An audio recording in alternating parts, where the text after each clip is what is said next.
Hello नमस्ते most welcome आप सभी का। उम्मीद है सब लोग बिल्कुल बढ़िया होंगे। तो स्टार्ट करते हैं आज के सेशन। और इस वाले सेशन में हम अपनी करंट है। देखो हमारा पहला क्वेश्चन क्या है। पहला क्वेश्चन है ये, बोलता है किस देश में चुनावी सिस्टम में बदलाव कर वोट देने की न्यूनतम उम्र 16 वर्ष कर दी गई है। देखो 1969 में वहां पर 21 से वोटिंग की उम्र 18 की गई थी और अब 2025 में 18 से कर दी गई है 16।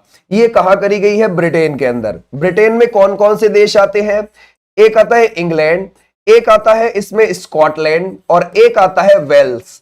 ठीक है भाई, ये देश आते हैं इसमें, ये बात आप ध्यान रखोगे।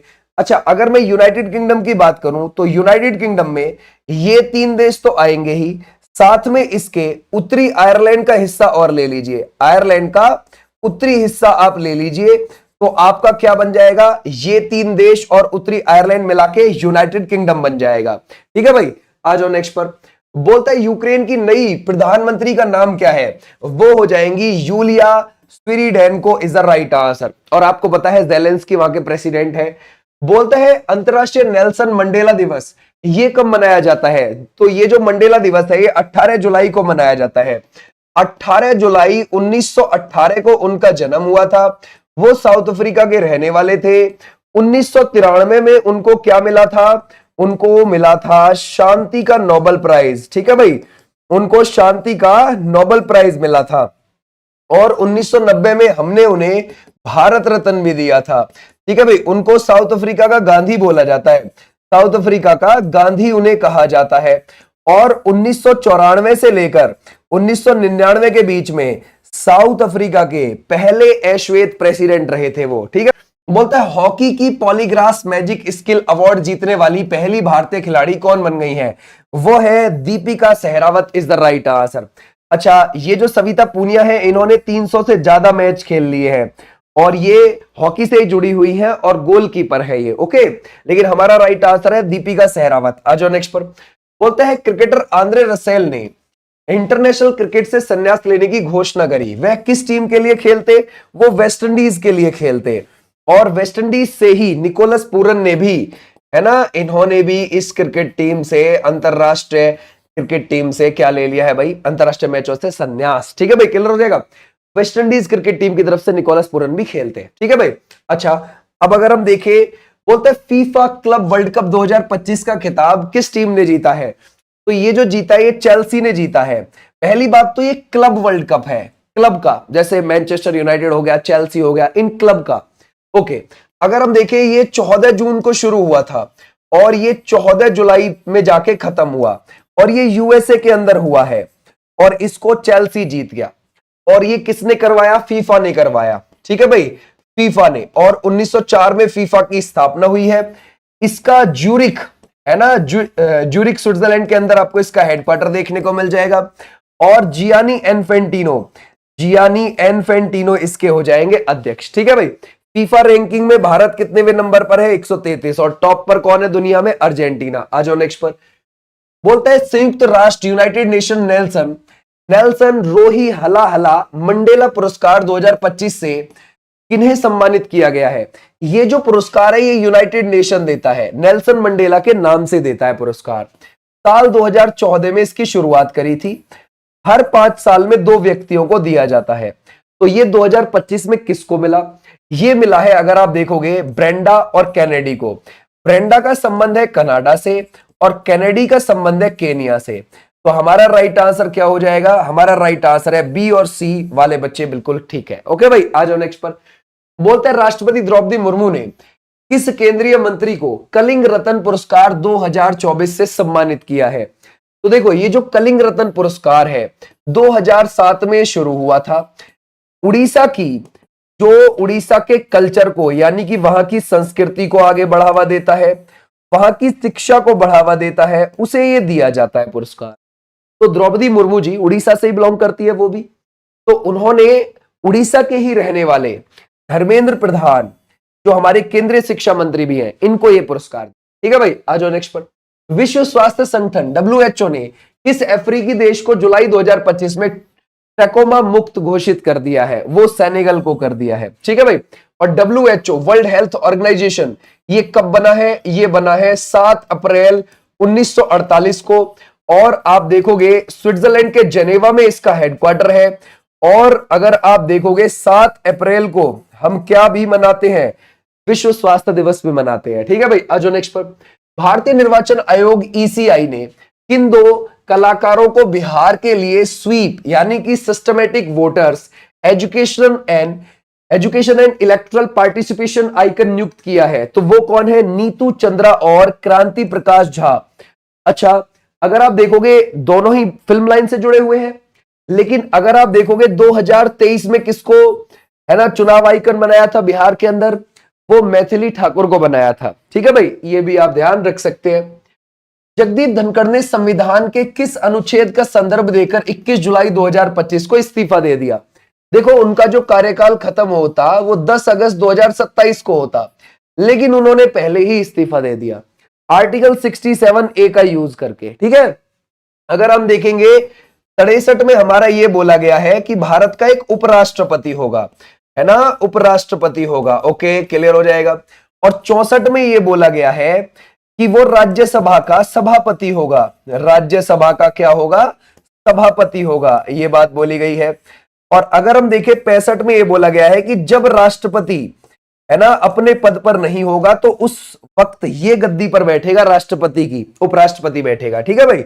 और अगर आप देखोगे आर्टिकल 66 में इसके चुनाव के बारे में बातें हैं और 67A में इसके इस्तीफे के बारे में। ठीक है भाई, क्लियर हो जाएगा। और 69 में इसकी शपथ के बारे में बातें हैं।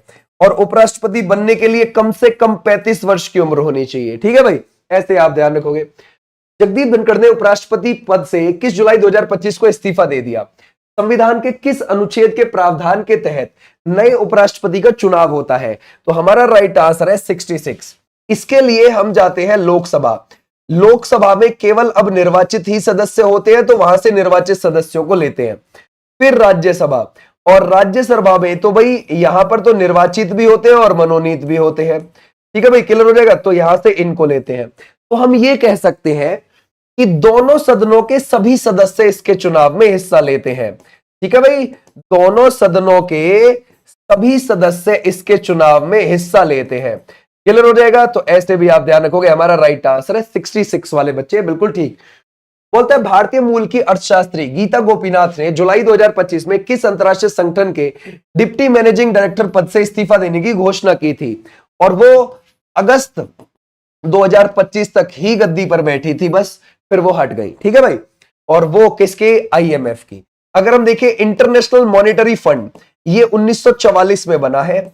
वॉशिंगटन डीसी में इसका हेडक्वार्टर हो जाएगा। राइट बात है।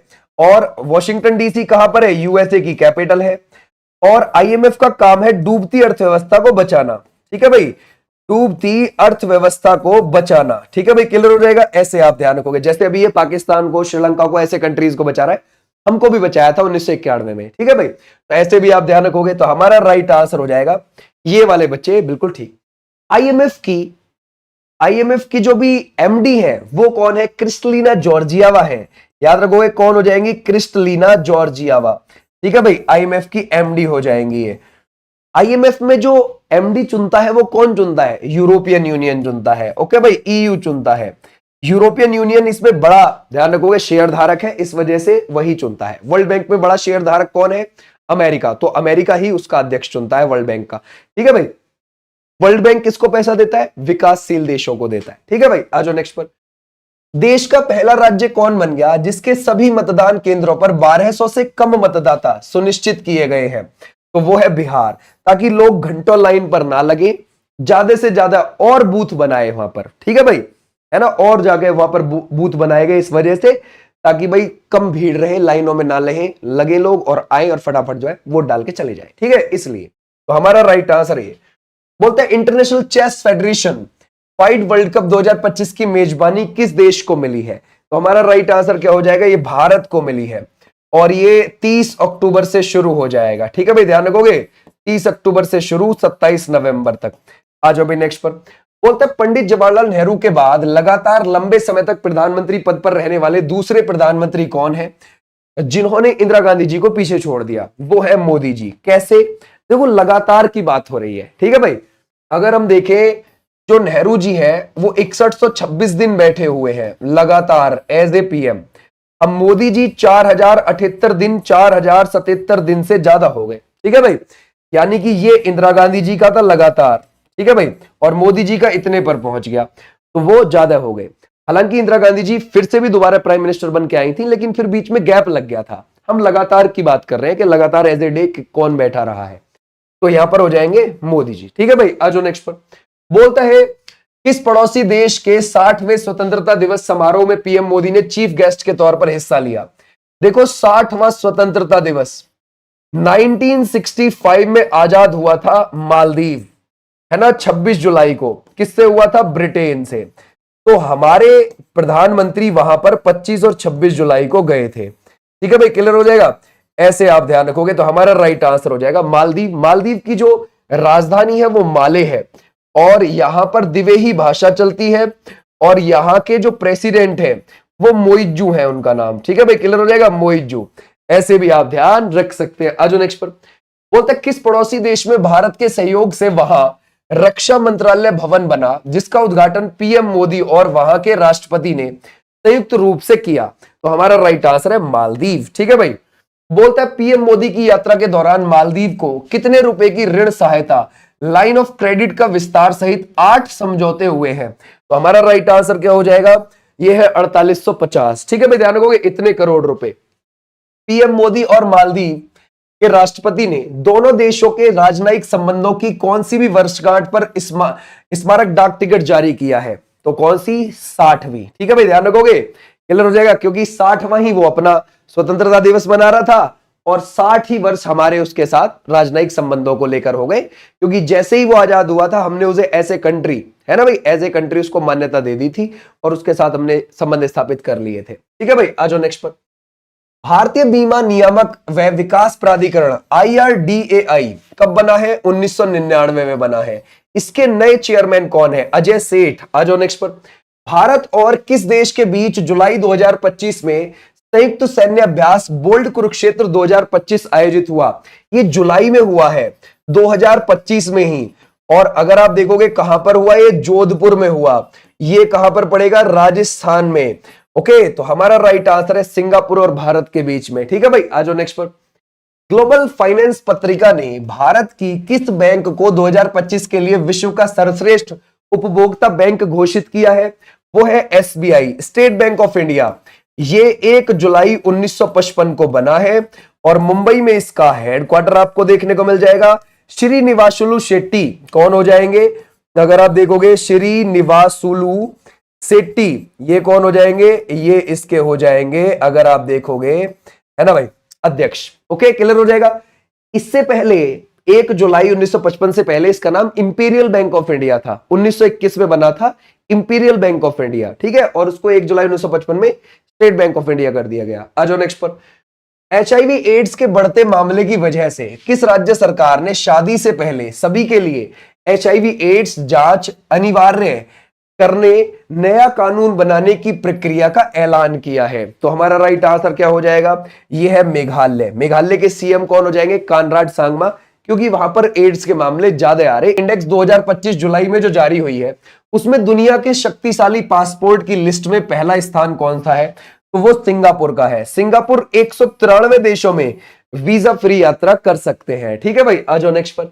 इंदिरा गांधी राष्ट्रीय मुक्त विश्वविद्यालय इग्नू, जो कि दुनिया का सबसे बड़ा मुक्त विश्वविद्यालय है, की पहली महिला कुलपति का नाम क्या है? तो वो है प्रोफेसर उमा कांजीलाल। आ जाओ भाई नेक्स्ट पर। बोलता है GP बिड़ला स्मृति पुरस्कार 2025 किसे दिया गया है? तो ये V नारायणन को दिया गया है। ठीक है, अगर हम देखें, ये APJ अब्दुल कलाम साहब को भी दिया गया था, ये कस्तूरी रंगन को भी दिया गया था, समझ गए, कस्तूरी रंगन। और ये पता है 32 ऐसे लोगों को भी दिया गया है जिनको नोबेल प्राइज मिल चुका है। ओके, ऐसे भी आप ध्यान रखोगे। V नारायणन कौन हो जाएंगे? इसरो के चीफ है, हमारे जनवरी 2025 में ही बने हैं। आ जाओ नेक्स्ट पर। बोलता है किस यूरोपीय देश के राष्ट्रपति ने फिलिस्तीन को एक स्वतंत्र राष्ट्र के रूप में मान्यता देने की घोषणा जुलाई 2025 में की? वो है फ्रांस। ओके भाई, 140 से ज्यादा देश उसको एज ए कंट्री मान्यता अब तक दे चुके हैं, बट यूनाइटेड नेशन में नहीं मिली है अब इसको मान्यता, फिलिस्तीन को। बोलता है किस भारतीय द्वीप समूह के पास 29 जुलाई 2025 को समुद्र में 6.3 से 6.5 रिक्टर स्केल तीव्रता का भूकंप आया? ये आया था कहां? अंडमान और निकोबार में। और ये कब आया है? 29 जुलाई। लेकिन कोई जान माल की हानि नहीं देखने को मिली। ठीक है भाई, आ जाओ नेक्स्ट पर। बोलता है पहली भारतीय महिला शतरंज खिलाड़ी का नाम बताइए जिसने फाइड वुमेन वर्ल्ड कप का खिताब 2025 जीत लिया। वो है दिव्या देशमुख, 19 साल की रहने वाली हैं, और कोनेरू हम्पी 38 साल की। ये दोनों ही फाइनल में पहुंची थी, दोनों इंडियन वुमेन। और जीत कौन गई? वो दिव्या देशमुख जीत गई। ठीक है भाई, आ जाओ नेक्स्ट पर। बोलता है भारत की 88वीं ग्रैंड मास्टर का नाम बताइए जो यह दर्जा प्राप्त करने वाली चौथी महिला चेस खिलाड़ी। तो हमारा राइट आंसर कौन है? Divya Deshmukh is the right answer. अगर हम देखें 89 में ग्रैंड मास्टर कौन बन गए हैं? वो रोहित बन गए हैं। ठीक है भाई, ध्यान रखोगे रोहित। अभी क्या हुआ कि हमारे यहां पर 89 टोटल ग्रैंड मास्टर है, इनमें से 4 वुमेन है। पहली कौन थी? विजय लक्ष्मी थी, है ना भाई, पहली महिला के तौर पर विजय लक्ष्मी थी। उसके बाद कौन बनी थी? कोनेरू हम्पी बनी थी, कोनेरू हम्पी। उसके बाद वैशाली रमेश बाबू बनी थी। ओके भाई, और उसके बाद कौन बनी है? दिव्या देशमुख बनी है। तो हमारे पास 89 में से 4 महिलाएं भी ग्रैंड मास्टर हैं। अगर हम देखें हमारा सबसे पहला ग्रैंड मास्टर तो विश्वनाथ आनंद हो जाएंगे जो 1988 में बन गए थे।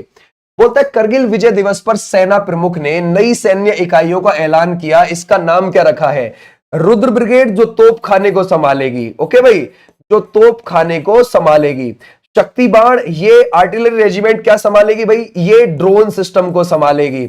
ओके भाई, और भैरव लाइट कमांडो बटालियन, ये दुश्मन को चौंकाने के लिए है। तो हमारा राइट आंसर हो जाएगा ऑल। बोलता है कितने सांसदों और समितियों को संसद रत्न पुरस्कार 2025 से सम्मानित किया गया है? ये किया गया है 17 को। आ जाओ नेक्स्ट पर। संसद टीवी के सीईओ का अतिरिक्त प्रभार जुलाई 2025 में ये किसने संभाला है? ये उत्पल कुमार सिंह ने संभाला है। तो हमारा राइट आंसर हो जाएगा ये वाले बच्चे, बिल्कुल ठीक।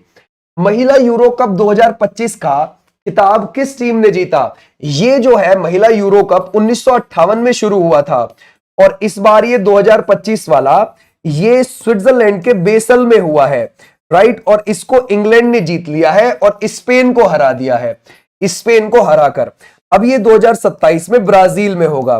ठीक है भाई, ध्यान रखोगे कहां होगा? ब्राजील में होगा। बोलता है किस देश के कमचटका प्रायद्वीप के पास जुलाई 2025 में 8.8 तीव्रता का भूकंप आया जिससे प्रशांत महासागर में सुनामी आ गई? देखो, जैसे मान के चलो ये रशिया का ये कमचटका प्रायद्वीप है इधर प्रशांत महासागर की तरफ, तो इसके पास 8.8 तीव्रता का भूकंप आ गया था। तो यहां प्रशांत महासागर वाले एरिया में सुनामी आ गई थी, क्योंकि जब समुद्र के नीचे इस कमचटका प्रायद्वीप के पास समुद्र के नीचे जब नीचे भूकंप आया तलहटी में, तो ऊपर पानी की लहरें तेजी से उठती हैं, फिर वो किनारा ढूंढती हैं, तो सुनामी आ गई जापान वाले इलाके में। समझ गए? तो ये ध्यान रखना। लेकिन ये कमचटका प्रायद्वीप किसका है? ये रूस का है। हमसे यही पूछा है कि किस देश के कमचटका प्रायद्वीप के पास, तो ये रूस के कमचटका प्रायद्वीप के पास भूकंप आया और जापान के तटों पर सुनामी आ गई। जापान के 16 तटों पर सुनामी आ गई, अंदर शहरों में पानी घुसने लग गया था, क्योंकि जब सुनामी आती है तो समुद्र की लहरें तेजी से उठती हैं, बहुत तेजी से, और वो किनारा ढूंढती हैं और शहरों में घुस जाती हैं। ओके, तो ऐसे आपने ध्यान रखना है। तो हमारा राइट आंसर कौन सा हो जाएगा? रूस का कमचटका प्रायद्वीप। आरबीआई ने जून में 4 क्विंटल सोना खरीदारी की, इससे इस मंथ तक इसका कुल स्वर्ण भंडार कितना हो गया है? बढ़ के 879.8 टन हो गया है। ठीक है भाई। और अगर हम देखें RBI reserve bank of India के 26वें गवर्नर कौन है? संजय मल्होत्रा हो जाते हैं। ठीक है भाई, आ जाओ नेक्स्ट पर। अंतरराष्ट्रीय बाघ दिवस ये कब मनाया जाता है? अंतरराष्ट्रीय बाघ दिवस ये 29 जुलाई को मनाया जाता है। साल 2010 में पहली बार मनाया गया था रूस के सेंट पीटर्सबर्ग में। ओके भाई, पहली बार 2010 में। बांदीपुर कहां पर पड़ता है भाई? आपको पता है कर्नाटक में है। उसके बाद Corbett, Jim Corbett national park कहां पर है? टाइगर रिजर्व भी है वो आपको मिल जाएगा उत्तराखंड में। उन दोनों के बाद दुनिया का तीसरा सबसे अधिक बाघ घनत्व वाला टाइगर रिजर्व ये कौन सा बन गया है? काजीरंगा राष्ट्रीय उद्यान और टाइगर रिजर्व बन गया है।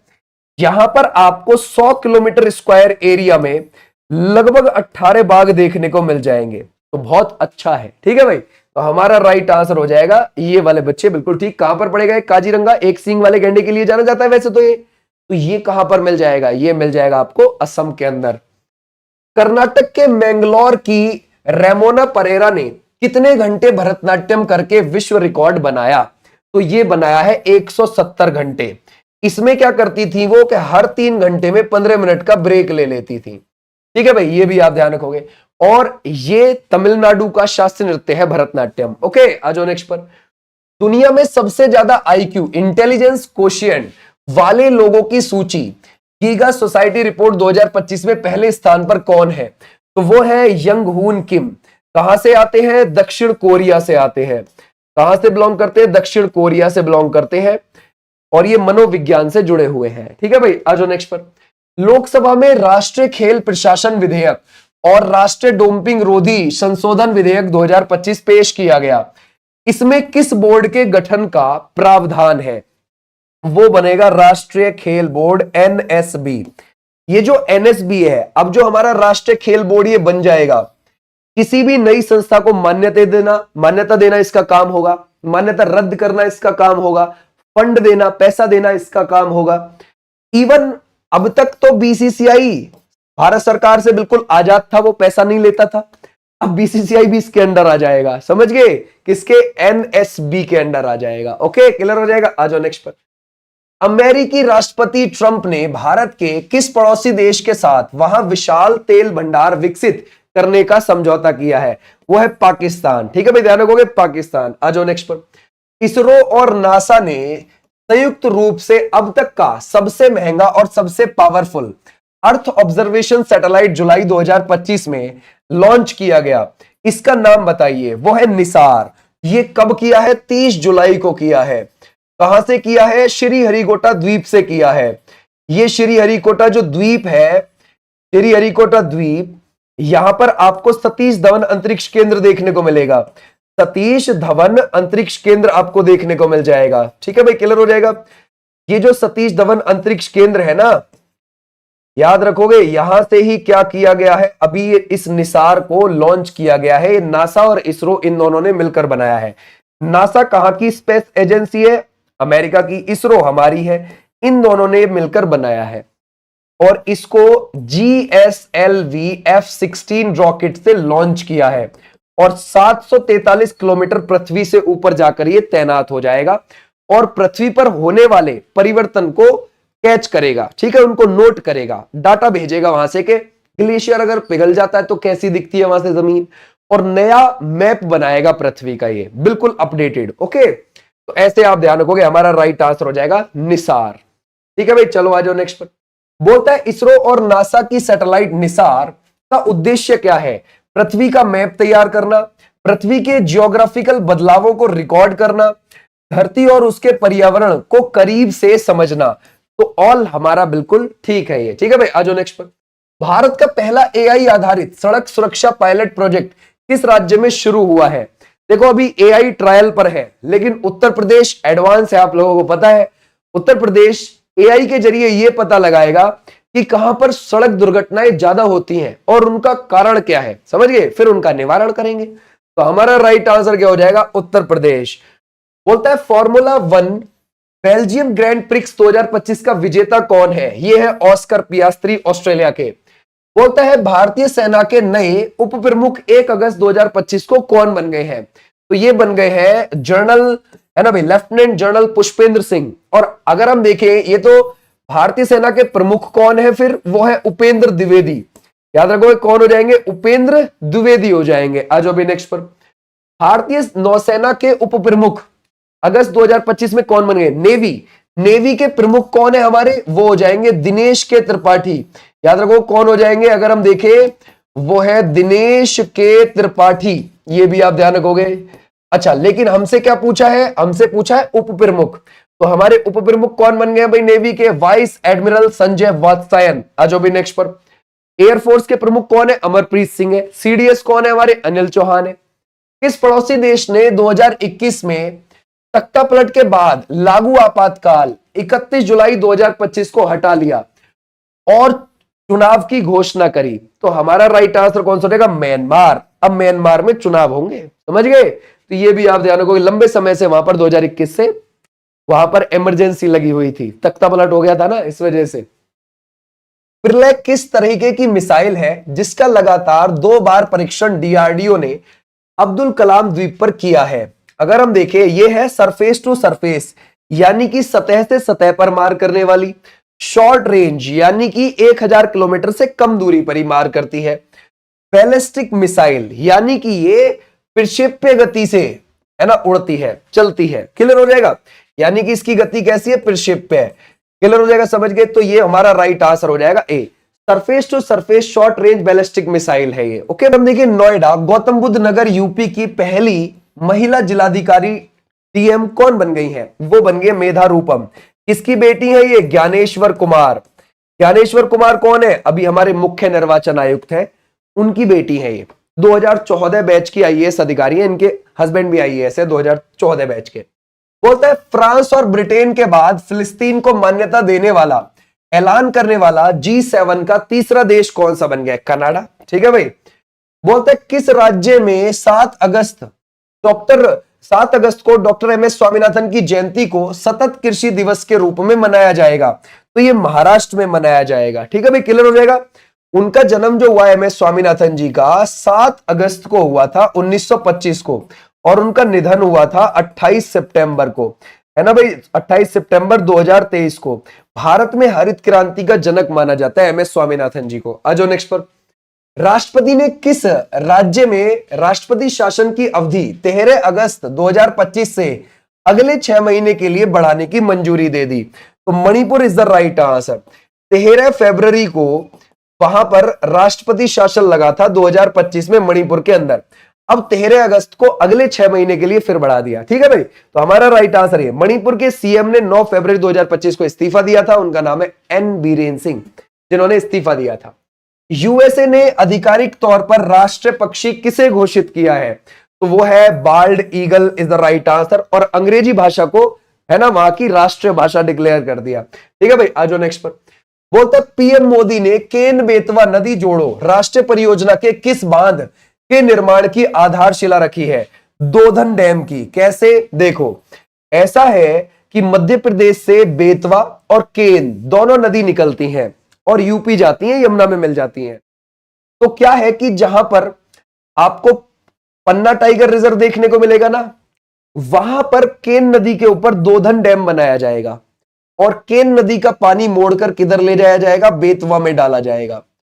जिस जगह बेतवा में डाला जाएगा वो जगह यूपी में है। ठीक है भाई, क्लियर हो जाएगा? तो ये यूपी और एमपी की परियोजना है, दोनों की। क्लियर हो जाएगा? और इससे क्या होगा कि बीच वाला जो ये इलाका है ना, बुंदेलखंड का पिछड़ा इलाका, इसको पानी उपलब्ध करवाया जाएगा। तो हमारा राइट आंसर है दोधन डैम। कौन सी नदी पर बनेगा? केन नदी पर, और बेतवा में पानी पहुंचाया जाएगा। आ जाओ नेक्स्ट पर। पीएम मोदी ने अटल बिहारी वाजपेयी जी की 100वीं जयंती पर केन बेतवा नदी जोड़ो राष्ट्रीय परियोजना की आधारशिला रखी। यह प्रोजेक्ट किन राज्यों में पूरा होगा? यूपी और एमपी। आ जाओ नेक्स्ट पर। विश्व बैंक ने आंध्र प्रदेश की राजधानी अमरावती के विकास को बढ़ावा देने के लिए कितनी रकम लोन को मंजूरी दी है?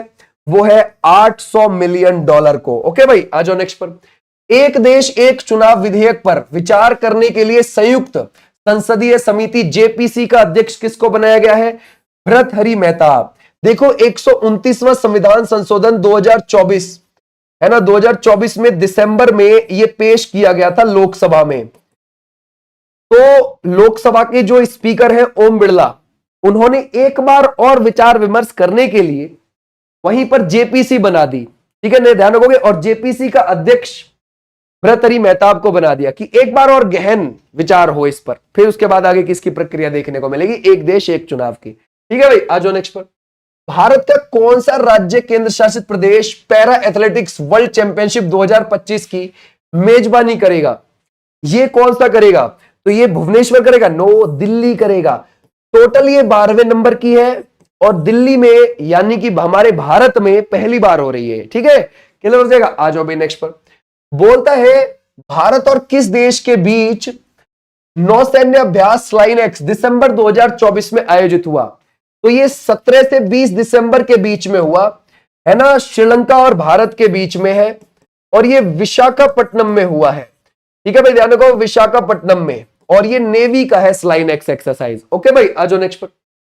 किस देश ने यारलुंग सापो ब्रह्मपुत्र नदी पर दुनिया का सबसे बड़ा बांध निर्माण को मंजूरी दी, जिससे भारत के लिए सामरिक और पर्यावरणीय चिंताएं बढ़ गई? ये चाइना बनाएगा ब्रह्मपुत्र पर दुनिया का सबसे बड़ा डैम।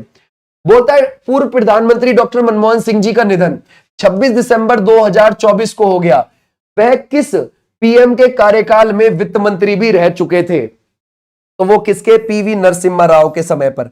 पीवी नरसिम्हा राव 1991 से लेकर 1996 के बीच में हमारे प्रधानमंत्री रहे थे। ठीक है भाई, क्लियर हो जाएगा। और इसी समय पर वित्त मंत्री डॉक्टर मनमोहन सिंह जी भी रहे थे। ठीक है भाई, और आगे जाकर प्रधानमंत्री ही बन गए थे डॉक्टर मनमोहन सिंह जी 2004 से लेकर 2009 के बीच में, और 2009 से लेकर 2014 के बीच में 2 टर्म के लिए पीएम भी रहे। आरबीआई के गवर्नर भी रहे थे डॉक्टर मनमोहन सिंह जी 1982 से 1985, 15वें नंबर के। ठीक है भाई, आ जाओ नेक्स्ट पर।